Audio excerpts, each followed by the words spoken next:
Ivonne, que hoy nos acompaña, desde pequeña ha sufrido lo que es un TCA o trastorno de la conducta alimentaria.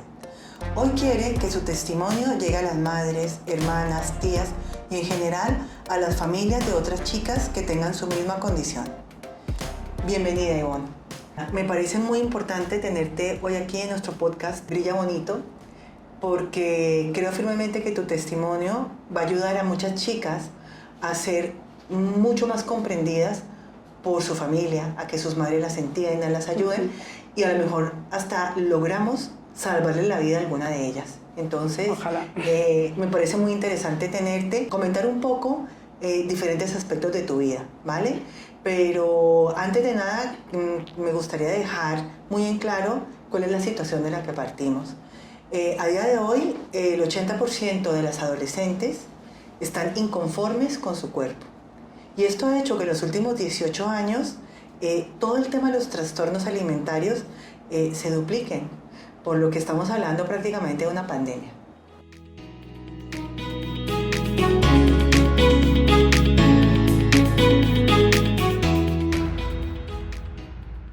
Quiero darte paso para que me cuentes un poco sobre tu niñez. Cuéntame cómo fue tu niñez, cómo era tu estructura familiar, cómo te llevabas en el colegio, ¿tenías amigos, no tenías amigos? ¿Cómo te sentías? Cuéntame un poco cómo empezó tu vida. Pues mira, la verdad es que para tener un TCA desde bien pequeña, porque desde que tengo uso de razón siempre he sido gordita. No he sido una persona delgada ni nada de eso. Sí que es verdad que tengo que decir que en el colegio no he sufrido tanto bullying como a lo mejor otras personas que lo han podido sufrir estando gorda o teniendo algún tipo de problema. Y la verdad que eso es algo que puedo destacar como positivo, porque a día de hoy no sé si es porque hay más tipo de bullying o qué, pero justo cuando yo era pequeña no. De hecho tenía muchísimos amigos, eso lo recuerdo. Es verdad que yo viví en Alicante, viví después en Granada y sí que es verdad que cuando mis padres se separaron pues se desestructuró bastante la unidad familiar. ¿Pero con quién vivías tú primero? ¿Con tu padre, tu madre y quién más? Hasta los 6 años con mis padres y mis hermanos. ¿Cuántos hermanos tienes? Pues somos 4 de padre y madre y 2 hermanas más de parte de padre, que son más pequeñas que yo. ¿Y han vivido contigo ellas alguna vez o no? No del todo. Vale. Solamente cuando se separaron mis padres y yo vivía temporadas con él, de vacaciones y tal, pues ya convivía con ellas. ¿Y tus hermanas de padre y madre siguieron viviendo contigo o tus hermanos? Cuando se separaron, no. Mis hermanos mayores, digamos, que se fueron ya y se hicieron su vida. De hecho, mi hermana mayor nos llevamos 18 años. Podría ser perfectamente mi madre. Ya, o sea que tú fuiste una hija tardía. Sí, de hecho mi madre creo recordar que me dijo que fui un condón roto. Ya. Lo típico. Pero sí, o sea, fui bastante tardía y con la que menos edad me llevo son 10 años. Ya. Ya ellos tenían una vida, digamos, más o menos marcada con sus parejas y proyectos de futuro. Entonces, una vez que se separaron mis padres, mi madre decidió irse a Granada y mi padre y mis hermanos, digamos, que se quedaron aquí. Y solamente una hermana se vino con nosotras durante una temporada. ¿Y tu madre en Granada trabajaba o estaba contigo? Sí, trabajaba. O sea, trabajaba, o sea, ella trabajaba, mi hermana me cuidaba y era la que más hacía como de madre. Vale, hasta que ya pues a los 12 años ella también se volvió a Alicante porque tenía una pareja y planes de futuro. Entonces, al final me quedé yo con mi madre. Y tú de pequeñita tenías amigos en el cole, me decías, ¿no? En Alicante sí, tenía muchos. En Granada ya no. Una vez que cambié de aires éramos muy pocos porque era un pueblecito muy pequeño, entonces pues sí, tenía amigos pero no de verdad. No de verdad. ¿Y en qué momento tú, no sé si fue en esa etapa de tu vida, te diste cuenta que sufrías de una condición especial, de que tenías un trastorno? Pues la verdad es que te vas a reír, pero yo no me di cuenta hasta hace poco. Ya. porque lo llamaban de otra manera. Hombre, claro. Te lo llamaban como qué cara más bonita tienes, pero qué pena que seas gorda. Qué lástima tu cuerpo, ¿no? Sí, o es que no sabes parar de comer, o por qué no haces más ejercicio. ¿Y tú tienes alguna memoria de la primera vez que tú te sentiste mal porque alguien te dijo eso? Sea tu madre o una hermana o... La cosa es que no recuerdo ese impasse. Quiero decir que desde siempre creo que he hecho dieta. Y digo dieta. Has vivido siempre a dieta. A dieta que obviamente siempre me la saltaba. Claro. Porque era algo que no podía controlar. Era algo que desde ahora que tengo uso de razón de lo que he tenido y sigo teniendo, porque no es algo que desaparezca. De hecho, a día de hoy aún tengo que luchar con ciertas cosas y ciertos patrones que tengo que romper o cosas nuevas que aparecen que tengo también que romper. Digamos que no me he dado cuenta de que tenía un TCA hasta hace poco porque no sabía manejar mis emociones. Ya. Nunca, desde pequeña me han sabido enseñar a manejarlas, a cuando estás frustrada, a cuando estás enojada, cuando estás triste. Y claro, date cuenta que mis padres se separan cuando yo tengo 6 años o 7. Sí, eres una niña No me entero de nada. Claro. Entonces, mi hermana, la que vivió con nosotros, ella sí que se lo comió en su adolescencia, esa ruptura, y era la que, digamos, que me cobijaba hasta que yo empecé a crecer. Y digamos que con 12 años ya empiezas a entender ciertas cosas. Claro, a tomar conciencia de ciertas situaciones. Claro, a ver, obviamente sabes que con 7 años tus padres no están juntos porque no están juntos. Yo no los recuerdo juntos. Ya. De hecho, es algo que he borrado. ¿Y tu madre cómo se tomó ese divorcio? Muy mal, muy mal.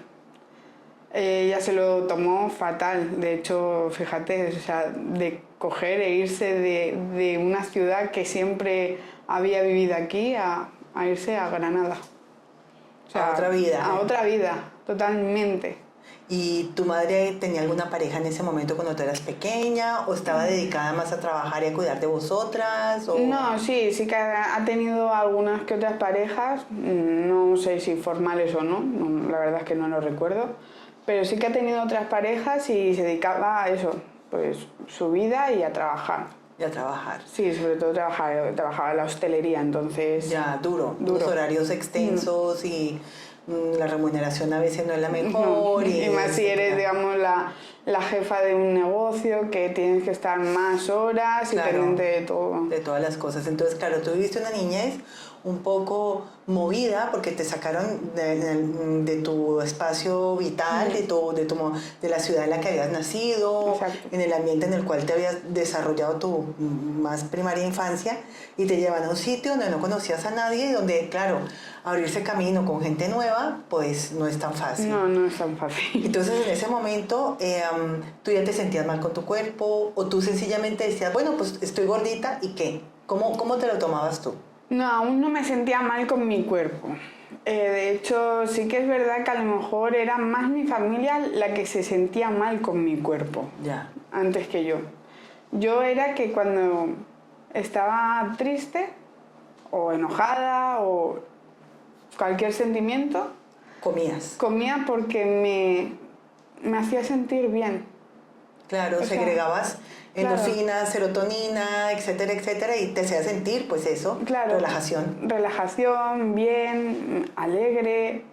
Y claro, empecé a esconderme a comer porque mi familia se enfadaba conmigo. Claro. No tenía que comer eso. Claro. O lo que fuese, no me tocaba. ¿Y tu madre y tu hermana, que eran las personas con las que tú convivías, eran delgadas y comían sano? Sí. Vale, y tú eres la única de la casa que no encajaba. Sí, siempre he sido la única que no encajaba. Siempre era la más gordita y ellas sí que es verdad que siempre han sido pues delgadas. Sobre todo mi madre de joven era delgada. Ya conforme fue pasando el tiempo, pues lo típico, ¿no? Que a lo mejor engordas más y tal. Y luego cuando pasas a la adolescencia, que es más o menos entre los 12, 13 años, ¿Cómo cambia tu vida? ¿Qué percepción tienes de ti misma, las amistades? ¿Cómo está tu familia en ese momento? Bueno, pues ahí yo ya vivía solamente con mi madre. Ya. Y a veces hacía yo más de madre que ella. Ya. Entonces, ese momento yo lo recuerdo como un impasse en mi vida. O sea, de darme cuenta de que estaba mal con mi cuerpo, de que no le hacía tanto caso a los chicos porque no era algo que me interesaba, y creo que era más porque como tampoco me interesaba mi cuerpo, sabía que a ellos no les iba a resultar bonita. No, Ya. lo típico del amor adolescente, no, eso nunca lo he vivido. Vale. Entonces ahí empecé a notar que sentía como un vacío dentro, un Ya. vacío abismal, un dolor interno. Dolor. Sí, una especie de ansiedad, una cosa que te hacía sentir fatal. Sí, pero no era ansiedad, o sea, era como un dolor que no lo podía mitigar ni siquiera comiendo. O sea, no sabía que lo hacía hasta Ya. que me di cuenta porque intenté autolesionarme. ¿Con cuántos años Con intentaste? 15. Con 15 años. ¿Y tú en algún momento intentaste compartir esta situación con tu madre? No, no. No, de hecho yo recuerdo que el día que me autolesioné, era un día que estaba como muy enfadada con ella porque me había como abandonado. Se había vuelto a Alicante, me había dejado a mí sola en Granada unos días y ella no estaba. Ya. Y entonces yo sentía como un vacío muy profundo dentro de mí, un dolor abandono. de abandono Mm. que necesitaba suplir con un dolor físico. Fíjate, mi Ya. pensamiento era, si siento un dolor físico, quizás no siento el dolor interno. El dolor emocional. Sí, el dolor emocional. Claro. Entonces, ahí es donde yo me di cuenta. Fue la única vez que digamos que me autolesioné. Y digamos autolesioné entre comillas, porque después, ahora, viéndolo, todos los atracones que me he dado han sido Son autolesiones. autolesiones. De otro tipo, pero Claro. autolesiones. Sí, es lo que yo siempre digo. Mira, si las heridas del alma se pudieran ver, qué diferente sería el tema de tratar las emociones. Uy, sí. Porque claro, es como la mujer maltratada. Una mujer cuando la maltrata el marido y le pega, se ven los morados, entonces claro, todo el mundo se vuelca, porque ay, está llena de morados.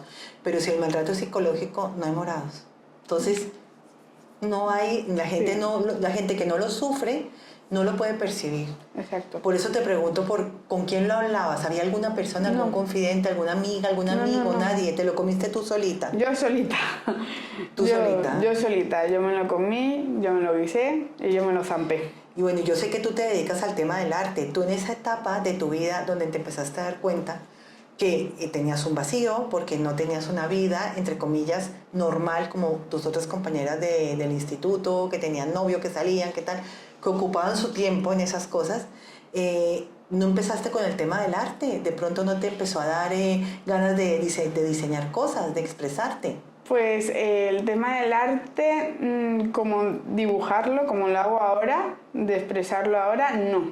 Escribía mucho lo que sentía, cómo me sentía, escribía mundos paralelos donde yo me sentía más libre o más querida, menos abandonada y menos juzgada. Menos juzgada. Es que, mira, los trastornos alimentarios casi siempre empiezan por la sensación de abandono de la madre. Eso es una sensación que está presente prácticamente en todos los trastornos. Sí. Cada una de nosotras tiene una relación diferente con su madre y cada una de nosotras encaja de una manera diferente cosas que suceden. El mismo hecho, tú lo puedes encajar de una manera y yo de otra, y es el mismo hecho.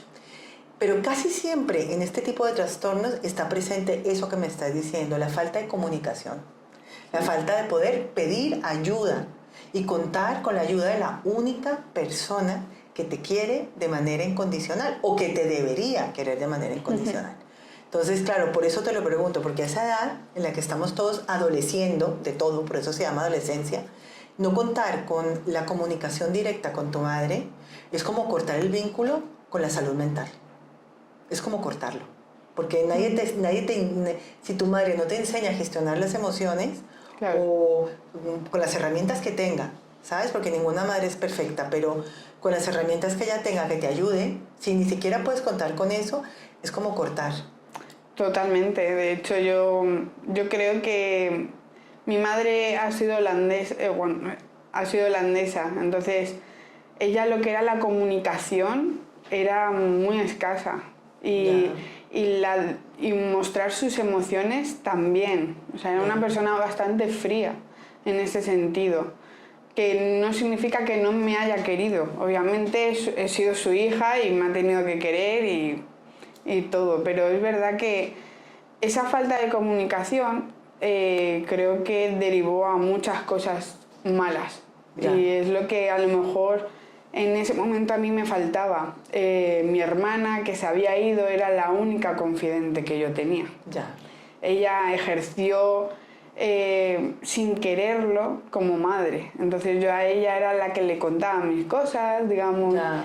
o la que con un gesto mío ya sabía si me pasaba algo. Y mi madre, como estuvo como despegada de mí, Claro. no supo leerme, digamos, porque al final es eso, saber. No te entendía. No me entendía, no sabía si me pasaba algo, si no, lo típico. Claro. Entonces, pero es importante entender eso y voy a hacer aquí un pequeño paréntesis porque mira, las madres, al igual que nosotras, vienen a este mundo con una carga emocional y también tienen sus propias vivencias. Entonces, yo no digo que no haya madres que hayan sido igual que padres, igual que hermanos, hasta hijos, psicópatas y con enfermedades mentales súper raras. Pero lo normal es que una madre dé todo por sus hijos. Lo que pasa es que a veces no sabe lo que tiene que dar. Porque no venís con un libro de instrucciones. Exactamente. No, porque si a ti no te lo han dado, pues tú no lo sabes. No, es totalmente válido porque además mi abuela en ese sentido, ella tampoco había sido cariñosa. O sea, una abuela holandesa, los holandeses a veces pecan de muy fríos, de muy rectos. Sí, es otra cultura. Y totalmente, ya no solamente otra cultura, sino otra época. Y en otra época. Es justo. que encima ya se suma todo eso. Entonces, no me va a dar a mí algo que ella nunca tuvo. Exacto, no puede. No puede. No puede dártelo. Entonces, solamente puedes hacerlo cuando te das cuenta. Yo, por ejemplo, a día de hoy lo puedo ver con mis hermanas. Nos ha criado la misma madre y padre, digamos, ¿vale? Y ellas sabían cómo eran, han sido igual que conmigo, han sido con ellos, incluso con ellos más estrictos. Claro, les tocó peor que a ti. Claro, más mayores, sí. Peor. Entonces, yo lo veo a día de hoy con ellas, que son más cariñosas, más flexibles, intentan comprender a sus hijos. Hacer justo lo contrario para que eso no se repita. Exacto. Sí. Entonces, sí. Por ejemplo, en esa parte yo las veo y a ellas y a mi hermano y me siento muy orgullosa. Te sientes orgullosa. Y tienes hoy en día buena relación con ellos, ¿verdad? Sí. Bueno, eso también es importante. Yo luego supe que tú te fuiste a hacer, terminaste tus estudios en Granada, supongo, ¿verdad? Bueno, no, después me volví aquí. Volvimos aquí. Sí. ¿Con tu madre y con tu hermana? Aquí. No, con mi madre. Ellos ya estaban aquí, entonces nos volvimos aquí, estudié la carrera aquí. Vale. En la carrera conocí a gente muy importante a día de hoy, entonces sí. Muy bien. Y luego te fuiste a hacer un máster a Galicia. A Galicia. Vale. Y nos contabas en la preentrevista que cuando te fuiste a Galicia tuviste un cambio de vida muy grande, ¿verdad? Sí, porque digamos que hasta en la carrera, ¿vale? Yo, obviamente, entras en una carrera, gente nueva, tú tienes un TCA que no es nada consciente, tu madre además sabe que tienes problemas de peso, porque es evidente, o sea, yo ahí ya podía llegar a pesar 120 kilos. O 130, entonces ya era evidente que había un problema de peso y siempre había estado con dieta, siempre me habían atosigado a tienes que hacer dieta, tienes que hacer ejercicio y meterte al gimnasio y correr y nadar. Sí, y cierra la boca, no comas tanto, no repitas comida, porque te comes esto, habías dicho que estabas a dieta, entonces ya llegaba un punto en que si yo misma me ponía a dieta no decía que estaba a dieta. porque si no me juzgaban. Sí. Y era algo que empezaban a controlarme. Ya. Y no hay cosa que peor lleve que me controlen. Claro. Y más eso. Entonces, digamos que en la carrera yo hice una dieta que además son de las típicas dietas que... Con la X, ¿no? Sí. Que no la hagas. No la hagas porque yo, sí, vale, perdí 45 kilos en 8 meses. Después recuperé 65. Ya, sí. De hecho, no pienso decir tampoco qué tipo de dieta es, pero no. Y claro, me sentía muy bonita. Era la primera vez que yo me sentía bonita porque había perdido peso. Ya. Y la gente, claro, pues te lo dice. Pero igual que te dicen eso, cuando recuperas esos 65 kilos, te dicen que eres la oveja negra de la familia. Ya. Porque no has sido capaz de llegar a tu meta. Ya, se ha fracasado. Has fracasado, ¿cómo se te ocurre? Sigue haciendo lo que estabas haciendo. Y yo en esa dieta simplemente metí verduras Ya. y fruta. Fíjate, qué cosas. Metiendo verduras y frutas. Son dietas que no tenemos que hacer, que hacemos porque desesperadamente buscamos una solución que a veces ojalá llegase con una varita mágica. Ojalá fuera así de fácil. Ojalá, pero no. No, tienes que sanar primero tus emociones. Sí. Y luego sanas tu cuerpo. Y yo creo que ese fue el problema. Ahí reside todo. O sea, si te das cuenta, yo empecé ocultando... No sabía gestionar mis emociones de pequeña y comía. Nunca supe gestionar mis emociones y por X o por H comía. Y si en vez de perder esa fuerza diciendo que hiciese ejercicio, que hiciese dieta, lo hubiesen perdido en parar, analizar qué pasa aquí. O sea, ¿cuál es el problema de verdad? ¿El problema es que no cierra la boca? No. ¿El problema es que no hace ejercicio? No, tampoco es ese el problema. El problema es algo más psicológico. Es una ansiedad, es un sentimiento de abandono, es no saber gestionar tus emociones, es que va cada vez sumando a algo y algo más que se desborda ya. Sí, aquí el mensaje, y es un mensaje muy importante para todas las madres que puedan en este momento estar viviendo una situación así con una hija o con un hijo, es que no se fijen en lo exterior. Lo exterior es una consecuencia. Exacto. No es el origen.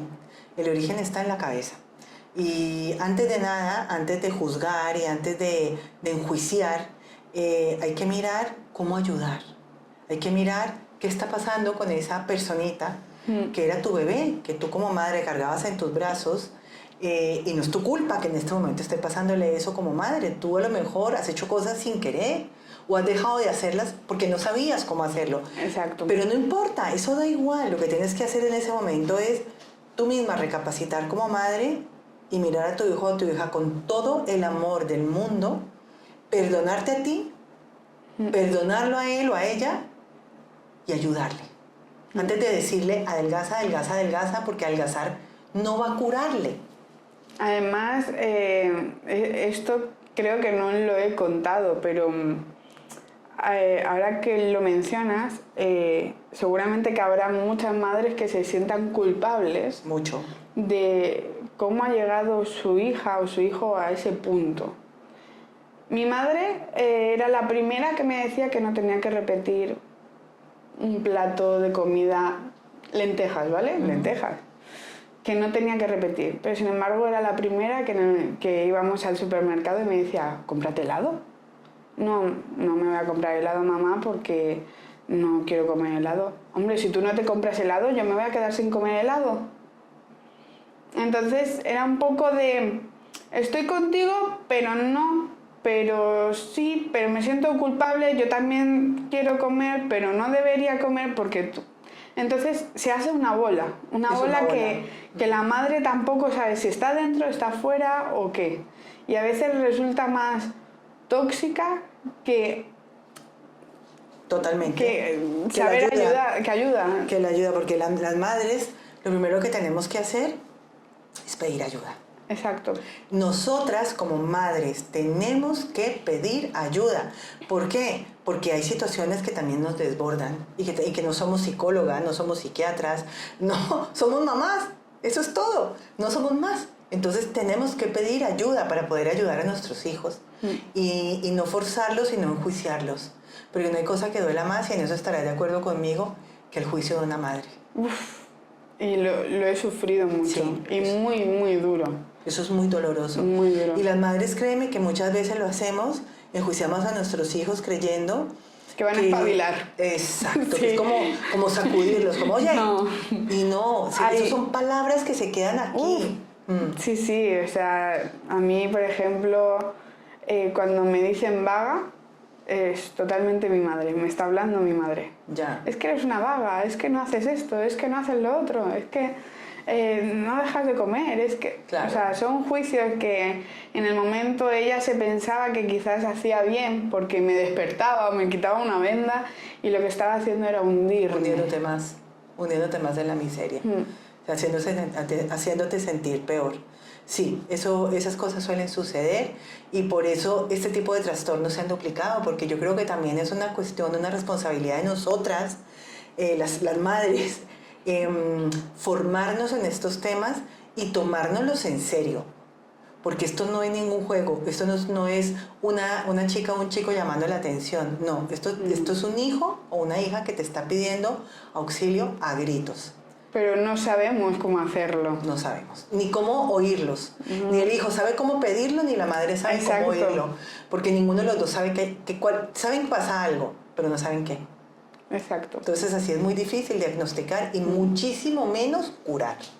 Es imposible curar si no sabes de que estás enfermo. Exacto. Justo. Por eso cuando me fui yo a Galicia, que era lo que íbamos a decir, cuando yo de repente dejo todo aquí y me voy a Galicia sola, yo estaba en una depresión muy grande.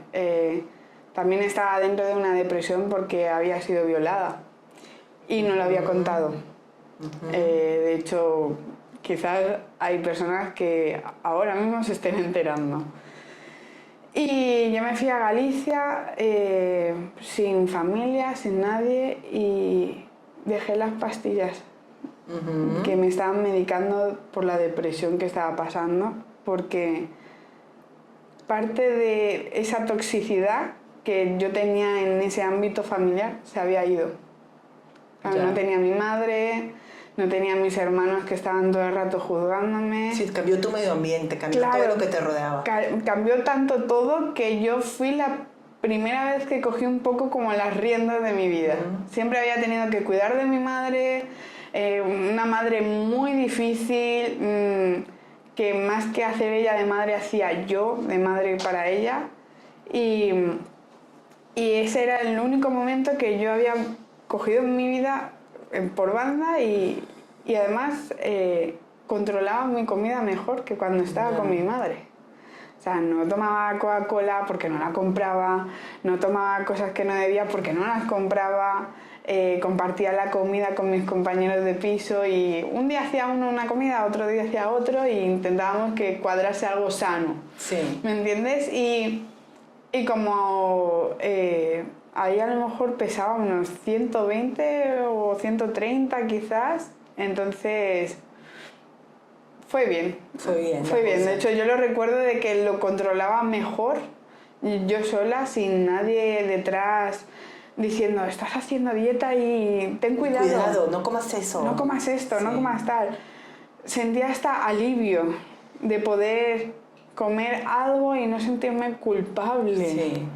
Uf. Terrible. Sí, Cuando, sí. o sea, era terrible el esconderme para comer algo simplemente por el hecho de que no me pillasen y me juzgasen o sentirme culpable. Ya. Entonces es como que esa ansiedad se relajó, no sé, ahí solté bastante. ¿Cuánto tiempo estuviste haciendo el máster? ¿O cuánto tiempo estuviste fuera de tu casa? Estuve como unos 3 años, como 4 años fuera de casa, pero me comí la pandemia. Te comiste la pandemia allí, sí, Galicia. allí. Y de este tiempo que estuviste en Galicia, ¿cuáles serían las experiencias que realmente te ayudaron o te desayudaron? O sea, ¿qué fue lo más positivo y qué fue lo más negativo que viviste de estar lejos de tu casa en esa época? Lo más positivo, lo siento por las madres, pero el separarme. Alejarte. Sí. No, pero no lo sientas. No, o sea, lo porque siento. es que muchas veces es necesario, ¿eh? Lo siento porque, quiero decir, yo entiendo que, y es así, o sea, no todos nacemos con un libro de instrucciones. No. Ninguna madre ni ningún padre sabe cómo tiene que hacerlo. Y a veces eso es lo bonito de la vida, ¿vale? Tenemos que pasar por cosas muy perras para darnos cuenta de ciertas cosas. Y digo que lo siento por ellas porque mi madre para mí fue una persona muy tóxica. A día de hoy ya no está. Y quizás si llega a estar aquí, no estaría yo así. O sea, es duro lo que estoy diciendo, es muy duro. Y es una persona a la que yo he querido mucho. Y he cambiado mi vida y he estado años viviendo por y para ella. Y llegar a esa situación a mí me da tristeza. Sí, es triste pensar así, pero ten en cuenta que tu madre no tenía nada más para darte. O sea, lo sé, soy consciente, o sea, soy no consciente. tenía nada más y tú en este momento posiblemente todo pasa por algo. Entonces tuviste que vivir con ella todo eso para que tú ser una persona diferente y no heredar esas cosas de ella. Al contrario, hasta ahí fue. Tus hijos y tus hijas ya no heredarán eso, porque tú lo has cortado, ¿sabes? Esa no comunicación. Sí. ¿Ves? De hecho, yo ahora soy una persona totalmente diferente. Hablo absolutamente todo. A veces me tienen que decir que me calle. Entonces, eso es lo bonito. Claro. Ella hablaba, porque hablaba mucho, pero no cosas de verdad. O sea, cosas importantes que hay que hablar. No las decía, claro. No las decía, se las callaba y, bueno, pues ya pasará.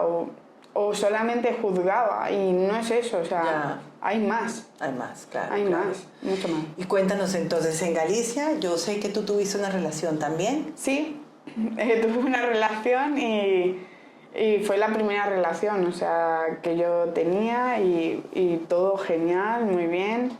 Hay quizás desvié mucho, ¿no? Lo típico que dicen de cuando estás en pareja, pues tiendes a engordar. Pues sí, engordé bastante, pero no solamente por el hecho de tener pareja, o sea, no por tener pareja engordé. Engordé por otras razones como el no conseguir un trabajo, la ansiedad que me provocaba la pandemia. La pandemia. Ver que había terminado un máster, que a lo mejor tenía que volver a Alicante. ¿Te sentías insegura? Sí, súper insegura. Y lo único que, digamos, en ese momento yo tenía era una pareja. Una persona que se supone que te apoya incondicionalmente y está ahí. Y entonces me llamaron por teléfono. Y me acuerdo que era como antes del 22 de julio, que era cuando se abrían las carreteras. Y me dijeron, Ivonne, mamá tiene cáncer terminal. Vaya noticia. Sí. Y yo además ahí ya estaba con una depresión tremenda, pero tremenda. Mi hermana, la que se había ocupado de mí, digamos, ya sabía que no quería yo salir de casa porque me daba mucha vergüenza salir de casa. Yo sentía que la gente cuando iba por la calle me miraba y no me miraba bien. Ya. Te mira juzgando, te mira con asco, te mira... Que a lo mejor a veces es nuestra visión Claro, de no nosotros es real. mismos, no Muchas es real. veces no es real. Sí. Entonces yo ya dejaba de salir de casa, justo antes de la pandemia, ya también. O sea, digamos que a mí la pandemia en parte fue como un alivio porque no tenía que salir de casa. Y fue un alivio también porque empecé a crear. Ya. Que es la parte que estábamos hablando antes. Empecé a crear. Volví a encontrarme a mí misma y empecé a hacer cosas que a mí me motivaban, que me hacía crear, a coger una identidad creativa y a expresar lo que yo tenía dentro. Fue cuando empezaste con tu cuenta de Instagram de ilustraciones. No, aún no. Ajá. Entonces, ¿dónde plasmabas ese trabajo? ¿Cómo lo...?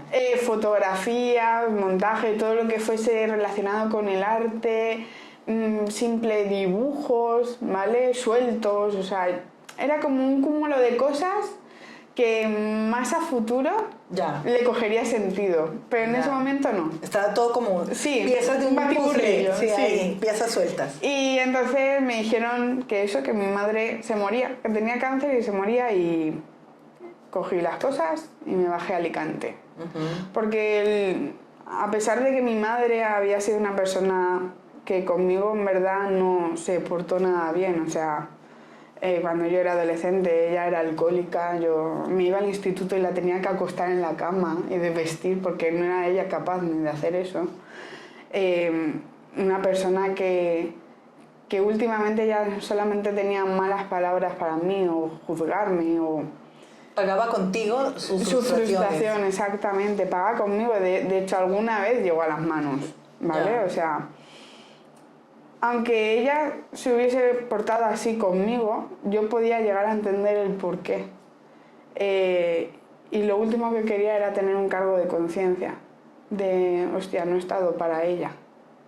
Y aunque yo tenía esa depresión, que no había pedido ayuda, que yo decía que no tenía nada, simplemente que no quería salir de casa y tal, cogí mis cosas, dejé a mi pareja en Galicia, que era mi pareja, y me bajé a Alicante a ayudar. A ayudar, a convivir con ella, con el marido de ella, y a día de hoy no me arrepiento porque no tengo ningún cargo de conciencia, pero ahí yo creo que empezó lo duro. Ahí fue cuando ya tocaste fondo, digamos. Sí, empecé a tocar fondo, la distancia con mi pareja era tanta, no solamente físicamente, sino también emocionalmente, que cortamos.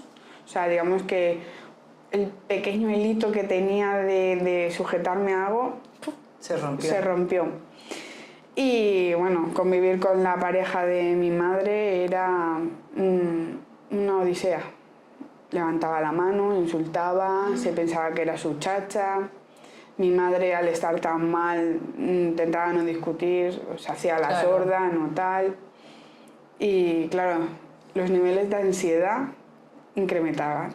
Y una pregunta, ¿a todas estas, todos tus hermanos y tus hermanas? Ayudaban, sí, ellas venían, intentaban ayudar, pero claro, ellas vivían con sus parejas y sus Tenían hijos. sus vidas, claro, tú eras la soltera. Ya era la pequeña, soltera, la que no tenía trabajo, la pequeña que tenía que ayudar. la que estaba disponible. Que en ningún momento, y esto lo recalco, en ningún momento ellos me dijeron que tenía que hacer eso. O sea, Tú lo hiciste porque tú quisiste. sí, pero no porque quise, sino porque sobre todo no quería tener un cargo de conciencia más adelante. De no haber podido hacer lo que estaba en mi mano. Hiciste lo que tú creías que era correcto. Exacto. Punto. Ya está, sobre todo porque yo también entendía que mis hermanas, mi hermano, tenían su familia, tenían sus trabajos, no tenían un tiempo de verdad, de calidad, de que ellas dos se podían, o sea, ellos tres se podían compaginar, digamos, pero ya sería meterle más aún a sus vidas, Ya, claro. ¿me entiendes? Y aún así ellos venían, ayudaban y veían el percal que tenía yo en casa y muchas veces, venga, vete a dar una vuelta que ya me quedo yo. Y tú en ese momento no estudiabas ni trabajabas, estabas solamente cuidando a tu madre. Por ir para ella. O sea, en ese momento yo no vivía ni para mí. Ya. Yo no pensaba en mí. Yo me despertaba pensando, un día menos. Venga, puedes. ¿Y cuánto tiempo duró el...? Un año y medio. Un año y medio, Dios. Un año y medio que yo llegué a 190 kilos. Dios mío, Ivonne. La ansiedad, la depresión que yo tenía y que no exteriorizaba. O sea, que no hablaba con nadie. Yo llegué al punto de pensar de... O sea, mi madre era una persona tan tóxica que si no decía 7 veces al día que se quería morir, no las decía. Fue coger cáncer y aferrarse a la vida de una manera incondicional. Y yo me sentía mal porque mi pensamiento era: ¿has estado toda tu vida queriendo morirte? y ahora que te mueres. Que te mueres no quieres y tengo que cargar contigo. Ya. Y me sentía mal por desear que terminase todo ya. O sea, yo una persona que no deseo el mal a nadie.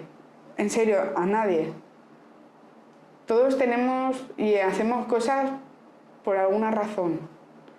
Incluso ella.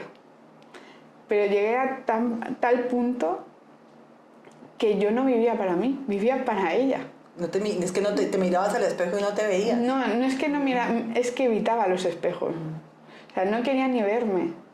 Porque era como que no tenía derecho, solamente tenía que pasar todo eso ya. ¿Y eras consciente de que se iba a acabar algún día esa situación? ¿O cómo la veías tú? No le veía podías ver el fondo, claro. No veía final, porque además te recuerdo que a mí me llaman diciendo que es un cáncer terminal. Pero pasan 6 meses, parece que que no es terminal, que se va a recuperar, el cáncer se ha ido, pero vuelve a los 2 meses otra vez. Entonces es frustrante. Sí, es una agonía. Porque es como una enfermedad que parece que sí, estás súper contenta porque empiezas a vivir... No, otra vez. Además era un cáncer de pulmón, que es muy jodido. Y después ya metástasis hasta que no pudo más. Pero antes de todo eso, o sea, yo llegué a rozar el abismo con los dedos. O sea, ya. Deseé morirme. Ya. Y lo intenté. ¿Intentaste suicidarte durante el cuidado de tu madre? Sí, lo intenté. Lo intenté y lo llegué a hacer. Tenía un montonazo de pastillas que iba acumulando, de pastillas de mi madre, pastillas mías, de depresivas, ansiolíticos, todo. Y una de las noches me las tomé, todas. ¿Y en ese momento qué te pasaba por la mente? No quiero vivir. No quiero vivir, o sea, si la vida es así, ¿para qué voy a seguir? ¿No pensabas, por ejemplo, si me muero, quién va a cuidar de mi madre? No, porque como se iba a morir, ¿qué más daba? Pues sí. Que ella viviese todo lo que quería vivir, porque ella era la que quería aferrarse, pero yo no. Yo en ese momento no. En ese momento solamente pensabas que no tengo trabajo, no tengo nada, no. Sí. ¿Qué hago aquí? No tengo nada que hacer aquí. ¿Y por qué no te funcionó esa vez? Porque mira, se me aparecieron ciertas personas por la mente y seguí pensando en otra gente que no era yo. No podía hacerle eso a mis hermanos. Ya. No a mi padre ni a mi madre, a mis hermanos. A tus hermanos. Entonces, pues, vomité todo lo que pude y no lo hice y ahí cogí conciencia. Tienes que buscar ayuda. ¿Y alguien supo que habías hecho eso en ese momento? ¿Hablaste con alguien? Tampoco. No.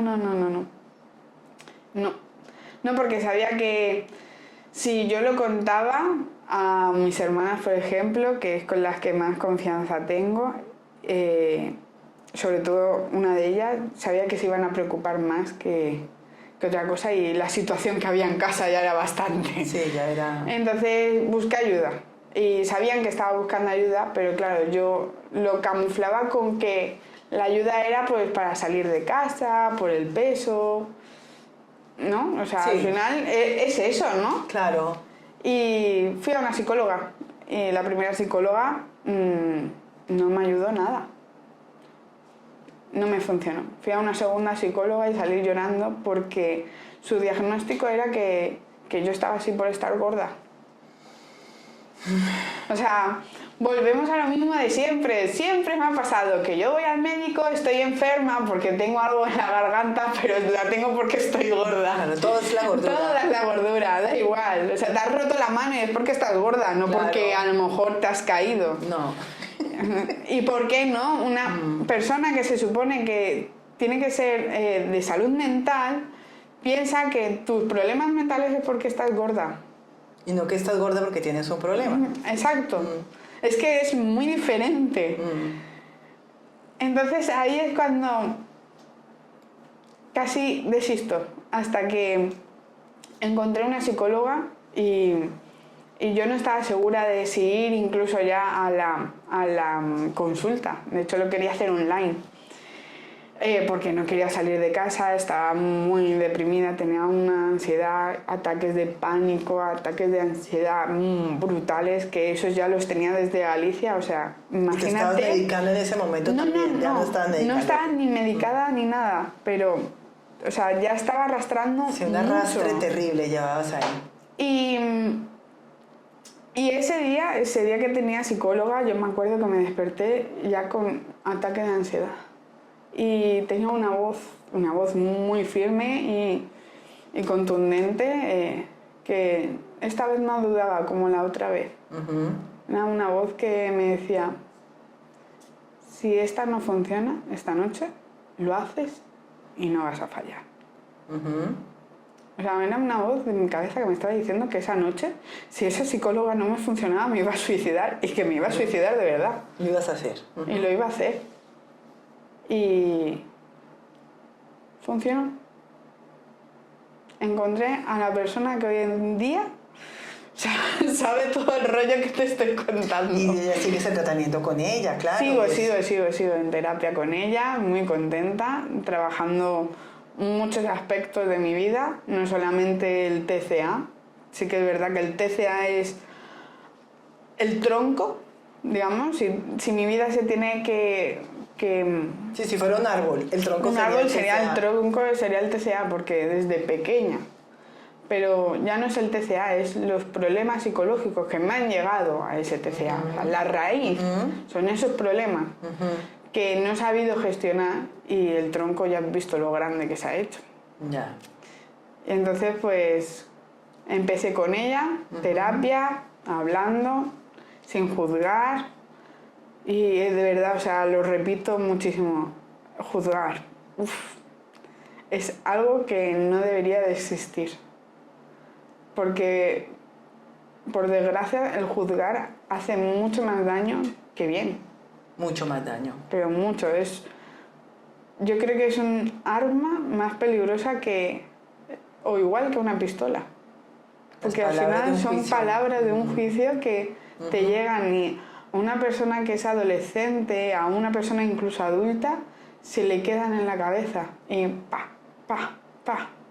Y más cuando viene de la persona que se supone que te tiene que querer incondicionalmente. Exacto. Sí, es muy doloroso. Exacto, y ya no solamente hablo de una madre, o sea, hablo de una tía, hablo de una hermana. Yo tengo ahora 8 sobrinos y muchas veces han empezado a meter con el peso de alguno de ellos. Y yo no lo permito. Haces muy bien. No lo permito. No lo permito, e intento que sean conscientes. Intento que se pongan en los zapatos de la otra persona, pero ya no solamente con el peso, o sea, con lo que sea. No juzgues a esa persona. Claro. Porque el día de mañana puedes ser tú con otra cosa. ¿Y tú cómo has hecho para estar hoy? Porque a día de hoy yo te veo muy bien. Yo no te conocí en el momento que, bueno, en lo de Galicia, como el peso al que llegaste a coger, pero hoy en día te veo muy bonita y te veo bien, y sobre todo te veo brillando, veo que tus ojos brillan, veo que sonríes. Por eso estás aquí, porque aquí buscamos mujeres que brillen bonito como tú. ¿Cómo lo has logrado? Pues yo creo que empecé así, pidiendo ayuda. Es tan necesario pedir ayuda. Y ya no solamente psicológicamente, o sea, se la pedí a ella, y conforme empecé trabajando esa parte de la psicología que era la que me fallaba, me fui dando cuenta. O sea, yo en Galicia, con la madre del que era mi pareja, ella nunca me dijo, tienes que perder peso. No, ella me dijo, cuando tú quieras y necesites, yo te ayudo a lo que sea. Buscamos cirujanos, buscamos en lo que quieras, pero me lo tienes que decir tú. Claro. Y esa persona, digamos que empezó como a plantarme esa idea ya en la cabeza. Aunque yo ya la tenía, ella me la plantó aún más. Y después de estar en la psicóloga, ver que tenía un TCA de manual, que los TCA no solamente son anorexia y bulimia, Pues TCA también es obesidad. O sea, la gente no está gorda porque no sepa cerrar la boca. O perezosos. O perezosos, no, o sea, tiene un problema de peso porque no sabe controlar ciertas situaciones, no sabe gestionarse, lo que sea. Hay algo que falla. Hay un problema. Y después de estar trabajando ese problema, o esos problemas que aún sigo trabajando, o sea, no es algo que de la noche a mañana te venga tu hada madrina y diga, ya aquí está, con la varita mágica. No. Es una montaña rusa de un día estar aquí, otro día estar abajo y saber cuándo detectar. Estoy abajo, bueno, esto pasará. Mañana estaré arriba, pero eso también pasará. Pero también pasará. Pues justamente esa de las ilustraciones, porque quiero que todos y todas sepan que Ivonne tiene una cuenta en Instagram con sus ilustraciones, que os la dejaremos aquí para que la sigáis, porque son absolutamente espectaculares. O sea, son de una honestidad, de una profundidad, de una sencillez, que es que solamente leyéndolas te hace reflexionar, o sea, te hace como tocar tu propia alma. Es increíble y te felicito por lograr eso, porque eso es muy difícil, Ivonne. Eso es muy difícil, ¿eh? Pues no, o sea, mi intención no era otra cosa que sacar de mí lo que tengo. Sacar esa resiliencia al final. Sí, porque yo me he dado cuenta después de estar haciendo lo que es resiliencia, lo que tengo en esas ilustraciones.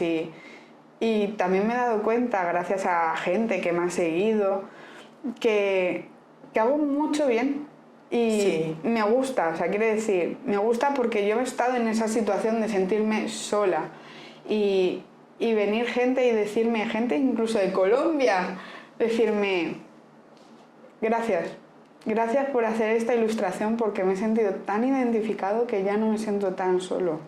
Pues a mí justo esa que estás nombrando, que ya la pondremos para que la veáis, que habla de cuando estás arriba y de cuando estás abajo. Y con cualquiera de las dos posiciones pasará. Sí. Eso es una cosa tan profunda, Ivonne, porque cuando estás arriba se te olvida. Sí, es muy fácil que se te olvida. Y cuando estás abajo no piensas en otra cosa. No, estás en el bucle.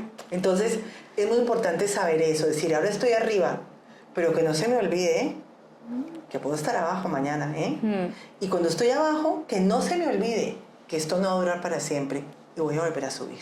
Exacto. Creo que ese es el mensaje más bonito que he encontrado en tu cuenta de Instagram. Me ha encantado todas. Yo no me he puesto a leerlas una por una y lo he hecho varias veces, ¿no? Viéndolas, analizándolas. Hubo una que me gustó mucho también, que habla de las mujeres que somos brujas porque nos salimos del patrón, ¿no? No seguimos las normas. Me sentí súper identificada. Yo creo que toda la gente que nos oye, nos ve y que me conoce de la juventud sabe de lo que estoy hablando. Pero de verdad, yo te agradezco muchísimo tu testimonio. Espero que de verdad llegue, con que lleguemos a una sola madre, a una sola hermana, a una sola tía, a una sola chica, para que esa chica abra la boca y diga, necesito ayuda. Solamente con que lo logremos con una sola persona, ya lo hemos logrado. Es que además tú me has contado también y hemos podido llegar a ciertos límites que ¿qué habría pasado, eh? ¿Qué habría pasado si a lo mejor a ti no te hubiesen dado ese zasca, o a mí de repente no se me hubiese cruzado mis hermanos por la cabeza? Pues mira, ¿qué hubiera podido pasar? Pues 1000 historias que no sabemos, porque esa persona, claro, porque esa persona ya no está, así te lo digo, o sea, es una situación que solamente las personas que hemos vivido la entendemos, ¿no? El tener una condición con la comida, una mala relación con la comida, porque se convierte en una adicción. O sea, era lo que yo en alguna ocasión decía, ¿no? Una persona que tiene un problema de adicción a la cocaína o al alcohol, entre comillas, lo tiene fácil para dejarlo. ¿Por qué? Porque no lo tiene a mano. Exacto. Con no ir a un bar, con no salir en la noche, con tal, ya está. Pero es que dime en cuál casa del mundo no hay comida. No, es verdad. O sea, es una adicción que yo, por ejemplo, a día de hoy, después de haber cogido ayuda psicológica, cogí ayuda, tengo un bypass gástrico hecho porque llegué a un peso tan alto que era imposible poder bajarlos, y menos después de de toda la retahíla mental que yo tenía y a día de hoy he perdido 102 kilos. Fíjate. O sea, poder se puede. Y yo era de las que veía las fotos de un antes y un después y decía, ojalá fuese ese. Sí, y ahora, a día de hoy, visto que te lo dice, sí. digo, pues mira, oye, sí puedo, sí puedo. Y yo como vuelvo y te digo que yo no te conocía, te he conocido el día de hoy, ha sido de verdad súper enriquecedor conocerte, ver una chica tan joven, con tantas herramientas de autosuperación y de coraje, que ojalá yo te las hubiera tenido, me hubiera encantado ser como tú, y te admiro un montón y sobre todo te lo digo, te veo brillando y te veo con un futuro súper brillante, ¿eh? Espero no equivocarme, creo que no, porque también te digo que a mí mucha gente me dice que soy un poco bruja, que tengo una especie de bola de cristal. Nos llevaremos bien. Pero sí. En la que larre mañana. Pero te digo que veo que eres una persona con muchísimo brillo, Ivonne, y muchísimo talento. Que las empresas, que por cierto, tenerlo en cuenta porque si alguna empresa no te contrata como ilustradora, como diseñadora, como tal, te lo digo honestamente, ellos se lo pierden. Porque eres buenísima, ¿eh? Eres muy buena. Y a lo mejor eso es lo que Dios está esperando para ti, el lugar correcto. Y no que caigas en cualquier sitio. Por eso cuesta tanto encontrarlo, pero llegará, no te preocupes. No, sí, eso seguro que sí. Y bueno, pues con esto nos despedimos. Esperamos, vamos a dejar, como ya hemos dicho, pues la cuenta de Ivonne para que la sigáis en Instagram, que seguramente os va a encantar a todos. Y nada, Ivonne, muchas gracias por estar aquí. A ti, muchas gracias por acogerme. Y que siga brillando bonito. Muchas gracias, igualmente.